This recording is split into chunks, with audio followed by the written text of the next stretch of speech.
अब समय है पट्टी खोलने का। दोस्तों नमस्कार, मैं हूं दीपक भांबरी और सबसे पहले मैं रिक्वेस्ट करता हूं कि आज इस वीडियो को आप जरूर अपने ज्यादा से ज्यादा दोस्तों में शेयर कीजिए, क्योंकि इस वीडियो की हिंदुस्तान के कोने कोने में पहुंचने की बहुत सख्त जरूरत है। दोस्तों आज की डेट है 5 मई सन 2020। लॉकडाउन को काफी कुछ दिन हो चुके हैं और आज की न्यूज है 7 रुपए पर लीटर दिल्ली सरकार ने डीजल का रेट बढ़ाया, यानी 1 लीटर डीजल का रेट 7 रुपए बढ़ गया। शराब की एक बोतल जो 100 रुपए की होती थी अब वो 170 रुपए की मिलेगी, यानी 70% रेट शराब में यानी लिकर में बढ़ाया। 1000 रुपए की जो बोतल थी अब उसके लिए आपको 1700 रुपए खर्च करने पड़ेंगे। दोस्तों लॉकडाउन के कुछ दिन बीत चुके हैं और इस तरह की खबरें अब आनी स्टार्ट हो चुकी हैं। दोस्तों डीजल का जो रेट बढ़ा है तो उसका डायरेक्ट असर ट्रांसपोर्टेशन पे पड़ने वाला है। ट्रांसपोर्टेशन पे असर पड़ने का मतलब होता है कि आपके घर में आने वाला दूध महंगा हो जाएगा, ब्रेड महंगा हो जाएगा, अंडे महंगे हो जाएंगे, सारी सब्जियां महंगी हो जाएंगी, फल महंगे हो जाएंगे, राशन महंगा हो जाएगा, या कुल मिला के अगर मैं शॉर्टकट में कहूं कि आज के बाद से हर चीज जिसकी आपके परिवार को सख्त जरूरत है, हर चीज महंगी होने वाली है। वैसे भी लॉकडाउन और कोरोना वायरस का जो असर हम लोगों की जिंदगी में आया है, हम लोग बहुत दिनों से महसूस कर रहे होंगे कि बहुत सारे लोगों की जॉब्स ऑलमोस्ट जा चुकी हैं, या बहुत सारे लोग जो ऐसे हैं जिनकी जॉब नहीं गई हैं बट उनकी सैलरी में बहुत जबरदस्त कट किया गया है। मैं आपके साथ कुछ इंडस्ट्रीज के बारे में शेयर करना चाहता हूं कि ऐसी कौन कौन सी इंडस्ट्रीज हैं जो कि लॉकडाउन और कोरोना वायरस की वजह से जबरदस्त जिनके ऊपर असर पड़ा है और इनको संभलने में बहुत सारा वक्त लगने वाला है। कुछ जानकार तो यह भी कह रहे हैं कि इन इंडस्ट्रीज को संभलने में शायद 2-2, 2.5-2.5, 3-3 साल लग जाएं। मैं आपके सामने शेयर करता हूं वो कौन कौन सी इंडस्ट्रीज हैं। सबसे पहले तो जॉब मार्केट। आप ये महसूस कर रहे हैं कि जॉब मार्केट यानी अब जॉब्स नहीं है, ना तो सरकारी जॉब्स हैं ना प्राइवेट जॉब्स हैं, और अगर जॉब है भी तो इतना जबरदस्त कंपटीशन है। जहां पर एक नॉर्मल इंसान 10 लोग जहां पर जॉब करते थे अब वहां पर छटनी हो चुकी है और 5 या 6 लोग उन 10 लोगों का काम करेंगे, यानी आपके ऊपर प्रेशर जबरदस्त तरीके से बन जाएगा। मैं डरा नहीं रहा हूं, मैं आपकी आंखें खोलना चाहता हूं। आपकी आंखों में जो पट्टियां बंधी हुई हैं मैं उसको खोलने की कोशिश कर रहा हूं। इसके अलावा रियल एस्टेट इंडस्ट्री में अगर आप काम करते थे या आपके दोस्त काम करते हैं तो ये इंडस्ट्री अब ऑलमोस्ट तबाह हो चुकी है। 3 साल तक रियल एस्टेट में कोई ग्रोथ होने वाली नहीं है। और हां, एक और इंडस्ट्री जिसको टूरिज्म इंडस्ट्री कहा जाता है, अगले 2-3 सालों तक इस इंडस्ट्री में कोई ग्रोथ नजर आने वाली नहीं है। इस इंडस्ट्री से जुड़े हुए लोग बहुत परेशानी में आने वाले हैं। इसके साथ ही जुड़ी हुई है एक और इंडस्ट्री जिसको हम कहते हैं ट्रैवल इंडस्ट्री। अगर टूरिज्म नहीं है तो ट्रैवलिंग, यानी इतने सारे लोगों ने जो टैक्सीज बनाई हुई हैं, लोग एयरपोर्ट तक आते थे, लोग एयरपोर्ट से होटल्स तक जाते थे, इन सब के पास काम बिल्कुल खत्म हो जाएगा। रेस्टोरेंट, सारे के सारे रेस्टोरेंट ऑलमोस्ट खाली रहने वाले हैं। कोई वहां पर जाकर, क्योंकि सोशल डिस्टेंसिंग करनी है लोगों को कई महीनों तक, कई सालों तक, तो रेस्टोरेंट में लोग खाना खाने के लिए जाने वाले नहीं हैं। एयरलाइंस के बारे में अगर मैं आपसे बात करूं, एयरलाइंस का भट्टा बैठ चुका है। और हां, मैं आपको बता दूं, अगर एयरलाइन स्टार्ट भी होने वाली हो जाएंगी तो एयरलाइंस को भी सोशल डिस्टेंसिंग मेंटेन करनी पड़ेगी। यानी एक एरोप्लेन में अगर 300 लोग जा सकते थे तो उस एरोप्लेन में सिर्फ 100 लोग ट्रेवल करेंगे, और अगर 100 लोग ट्रेवल करेंगे तो आप अंदाजा लगा सकते हैं कि टिकट्स कितनी महंगी होने वाली हैं। इसके अलावा कंस्ट्रक्शन का बिजनेस ऑलमोस्ट खत्म होने वाला है। इसके अलावा ऑटोमोबाइल इंडस्ट्री ऑलमोस्ट खत्म होने वाली है। अप्रैल के महीने में जितनी भी कार कंपनीज थी, एक भी कंपनी की कार नहीं बिकी है, ये आपको बहुत अच्छे से पता होगा। इसके साथ ही एक और इंडस्ट्री जो इससे कनेक्टेड है, इवेंट मैनेजमेंट जिसको हम कहते हैं। अब लोग इवेंट करने से घबराने लगेंगे, इवेंट करना लोगों ने बंद कर दिया है। अभी आप देख रहे हैं शादियों में भी शायद 30, 40, 50 लोग जा रहे हैं, तो आगे चल के भी ये सिलसिला कंटिन्यू होगा। तो इवेंट मैनेजमेंट वाले जो लोग काम कर रहे हैं उनके ऊपर भी बड़ी मुश्किल आने वाली है। इसके अलावा सिनेमा इंडस्ट्री, और बहुत इंपॉर्टेंट बात आप लोगों के साथ करने वाला हूं कि सिनेमा इंडस्ट्री में जितने लोग काम करते हैं 100 में से 90% लोग दिहाड़ी के ऊपर काम करते हैं। कोई शूटिंग्स नहीं होंगी बहुत समय तक, क्योंकि सोशल डिस्टेंसिंग मेंटेन करनी है, कोई गैदरिंग नहीं होगी और लोग सिनेमा देखने भी नहीं जाएंगे। नेटफ्लिक्स और जो पायरेटेड मूवीज आ जाती हैं टीवी में, वही लोग अपने अपने टीवीज में लगा के देख रहे होंगे। तो सिनेमा इंडस्ट्री का बेड़ा गर्क होने वाला है। रिटेल इंडस्ट्री, अब किसी का कोई शौक नहीं है कि कोई ज्वेलरी खरीदने जा रहा होगा या कोई बढ़िया बढ़िया शर्ट्स खरीदने जा रहा होगा, बढ़िया शूज खरीदने जा रहा होगा। ये रिटेल इंडस्ट्री ऑलमोस्ट अब बहुत समय तक बहुत मंदे की दौर देखने वाली है। इसके अलावा स्मॉल वर्कशॉप्स, जो छोटी छोटी वर्कशॉप्स हैं, क्योंकि मजदूर जा चुके हैं, मजदूर अपने अपने घरों में जा चुके हैं, तो स्मॉल वर्कशॉप्स का भी बहुत बुरा हाल होने वाला है, जिसका असर बड़ी फैक्ट्रीज और बड़ी कंपनियों के ऊपर बहुत बुरे तरीके से पड़ेगा। दोस्तों, आप ये सोच रहे होंगे कि ये बातें मैं आपको डराने के लिए बता रहा हूं। मैं डराने के लिए भी बता रहा हूं और आपकी आंखें खोलने के लिए भी बता रहा हूं, क्योंकि अब वक्त है कि हमको अपनी आंखें खोलनी पड़ेंगी। Right sir. इसके अलावा हॉस्पिटैलिटी इंडस्ट्री, जैसे 5 star hotels, 4 star hotels, 3 star hotels, इन होटल्स में जाके कोई अब खामखा में रुकने वाला नहीं है। इसके अलावा अम्यूजमेंट पार्क के साथ जो लोग, इस इंडस्ट्री के साथ जो लोग जुड़े हुए हैं, उनके ऊपर बड़ा मुश्किल दौर आने वाला है। ऑयल एंड गैस, इस फील्ड से जुड़े हुए जो लोग, क्योंकि अब मैक्सिमम लोग कोशिश करेंगे कि वो वर्क फ्रॉम होम करें और बहुत सारे लोग ट्रैवलिंग नहीं करेंगे, ट्रैवलिंग बहुत कम करेंगे, जिसका असर ऑयल एंड गैस के ऊपर आएगा। अगर सरकार का जो सबसे बड़ा रेवेन्यू जनरेट होता है वो होता है पेट्रोल और डीजल प्लस लिकर, और लिकर के ऊपर सरकार ने क्या रेट बढ़ाया, 70% रेट एक्स्ट्रा हो गया। पेट्रोल डीजल के ऊपर 7 रुपए पर लीटर रेट बढ़ाना क्यों पड़ा सरकार को? क्योंकि अब सरकार को भी पता है कि बहुत सारे लोग कई कई महीनों तक वर्क फ्रॉम होम करेंगे। सरकार जो सब्सिडीज देती है बहुत सारी चीजों में, वो यहां से पैसे कमा के ही दे पाती है।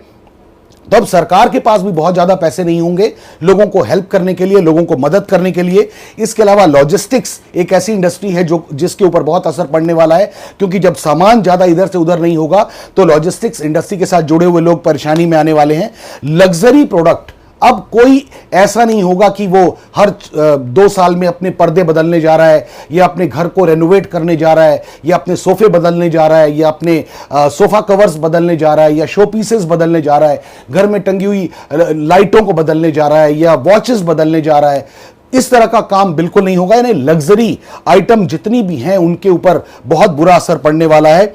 लोकल ट्रांसपोर्ट या जैसे ओला उबर है, लोग इससे भी अवॉइड करेंगे, क्योंकि लोगों को डर होगा क्या पता मुझसे पहले कौन बैठा था, क्या पता वहां पे प्रॉपर सैनिटाइजेशन हुआ है या नहीं हुआ है। तो इस इंडस्ट्री को भी बहुत असर पड़ने वाला है। उसके अलावा लाइव स्पोर्ट्स जैसे आईपीएल तो कैंसिल ही हो गया, लेकिन आईपीएल अगर कैंसिल हुआ तो आप ये मत सोचिए कि सिर्फ आईपीएल में प्लेयर जो थे उन्हें पैसे नहीं मिल रहे, उनका नुकसान हुआ। जी नहीं, स्टेडियम के साथ जुड़े हुए लोग, स्पोर्ट्स अथॉरिटी के साथ जुड़े हुए लोग, टीवी जहां पर उसका ब्रॉडकास्टिंग होना था उसके साथ जुड़े हुए लोग, यानी हर तरह की इंडस्ट्री के लोग, उसके साथ जो लाइव स्पोर्ट्स के साथ जो जुड़े हुए हैं, उनकी जिंदगी में बहुत असर पड़ने वाला है। इसके अलावा मैन्युफैक्चरिंग यूनिट्स के ऊपर बहुत सारा असर पड़ने वाला है, क्योंकि डिमांड कम हो रही है।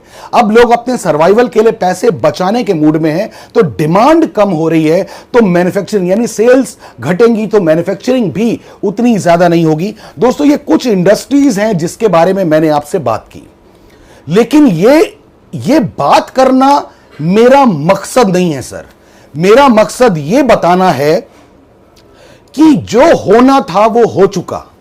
जो कोरोना वायरस का इंपैक्ट आपकी जिंदगी में पड़ना था वो पड़ चुका। जो लॉकडाउन का इंपैक्ट आपकी जिंदगी में पड़ना था वो पड़ चुका। जो फाइनेंशियल इंपैक्ट हम सबकी जिंदगी में पड़ना था वो पड़ चुका। अब आगे क्या? और अब मैं वो बात करने वाला हूं जिस बात को करने के लिए मैंने ये वीडियो बनाना चाहा। अब मैं आपसे बात करने वाला हूं कि अब समय है आंखों से पट्टियां खोलने का। दोस्तों, यहां पर 2 बातें हैं। पहली बात कि या तो आप इस सदमे में आ जाइए कि इतना सब कुछ हो गया, इतना सब कुछ डाउनफॉल हो गया, अब मुझे क्या करना है, मैं तो कुछ कर नहीं पाऊंगा। या तो इस सदमे को अपने दिल में बिठा लीजिए और धीरे धीरे घुट घुट के अपने आप को इस गर्त में मिलाते जाइए। या अब वक्त है अपनी आंखों में बंधी हुई पट्टी को खोलने का और अपने लिए नए सोर्स ऑफ इनकम तलाश करने का। दोस्तों, किसी ने कहा है कि ऐसे वक्त में, बुरे वक्त में वही इंसान सरवाइव कर पाएगा, वही इंसान ग्रो कर पाएगा जो इंस्टेंट डिसीजन लेगा और जो इंस्टेंट एक्शन लेगा। मैं रिपीट कर रहा हूं अपनी बात को, वही इंसान सरवाइव कर पाएगा जो इंस्टेंट डिसीजन लेगा और इंस्टेंट एक्शन लेगा।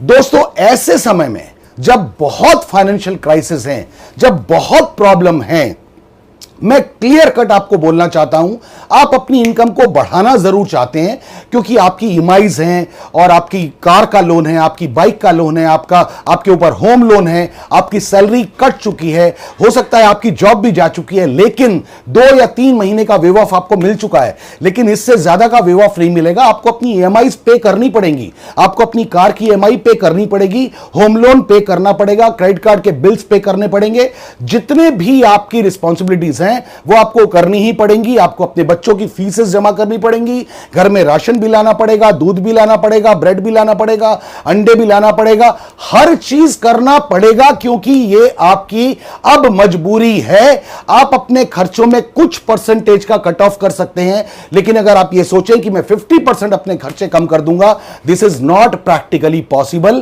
कोई बैंक आपकी ईएमआई को खत्म करने वाला नहीं है। तो यह वक्त है कि आपको अब अपनी इनकम को बढ़ाना ही पड़ेगा। अब वक्त है कि आपको अपनी आंखों के ऊपर बंधी हुई पट्टी को हटाना ही पड़ेगा और अब आपको समझना चाहिए, मेरा ये सजेशन है कि अब आपको समझना चाहिए एक ऐसी इंडस्ट्री को जो ऑलमोस्ट जीरो इन्वेस्टमेंट से शुरू हो जाती है। अब आपको समझना चाहिए एक ऐसी इंडस्ट्री को जिसमें आपकी ग्रोथ की संभावनाएं बहुत ज्यादा है। और यह तो मैं यहां तक मैं कहना चाहता हूं, जिस इंडस्ट्री की मैं बात कर रहा हूं उस इंडस्ट्री को कहते हैं डायरेक्ट सेलिंग या नेटवर्क मार्केटिंग या मल्टी लेवल मार्केटिंग या रेफरल मार्केटिंग। इस इंडस्ट्री की सबसे बड़ी खासियत कि यहां पे कोई कैपिटल इन्वेस्टमेंट आपका नहीं है।